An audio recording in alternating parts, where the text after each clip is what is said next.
Kapitullimi I qeverisjes së ndershme dhe eficiente është leksioni më I madh I dosjes Balluku.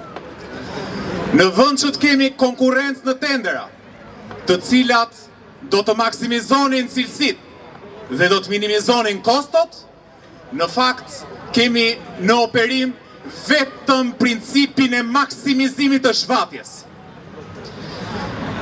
Bëhen ndere jete, citoj këtu nga dosja, për oligark si Bashkim Ulaj në rrugën Thuman Kashar.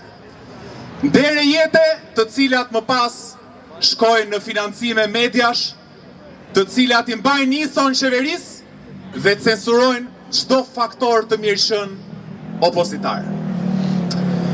Dyshja Rama Balluku kanë pasur një bashkëpunim ëndrash në fjalët e tyre.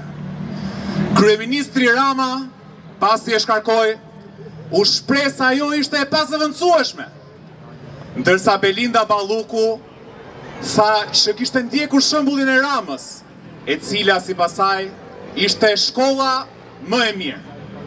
Tani miq, siç mund t'ju apresi mendja, këtu nuk bëhet fjalë për ndonjë shkollë mirëqeverisjeje, por bëhet fjalë vetëm për shkollën e grabitjes par excellence të fondeve të shqiptarëve.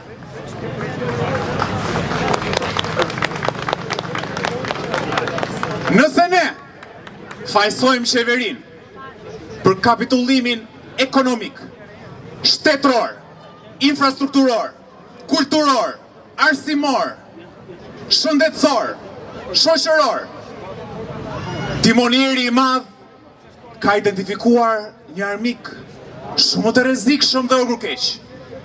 Pas plasjes së tupit në Vlorë, që la vlonjatët pa dush për vitin e ri, ai u shpreh se armiku ishte identifikuar dhe ai na ish syri I keq. Na tha që kishte plasur syri I keq, identifikojnë fajet jo tek vetja e tyre, tek abuzimi apo paaftësia e tyre, por gjithmonë diku jashtë, te një armik më I madh dhe më I rrezikshëm, qofshin këta dhe zoj Strazovac apo fenomene paranormale.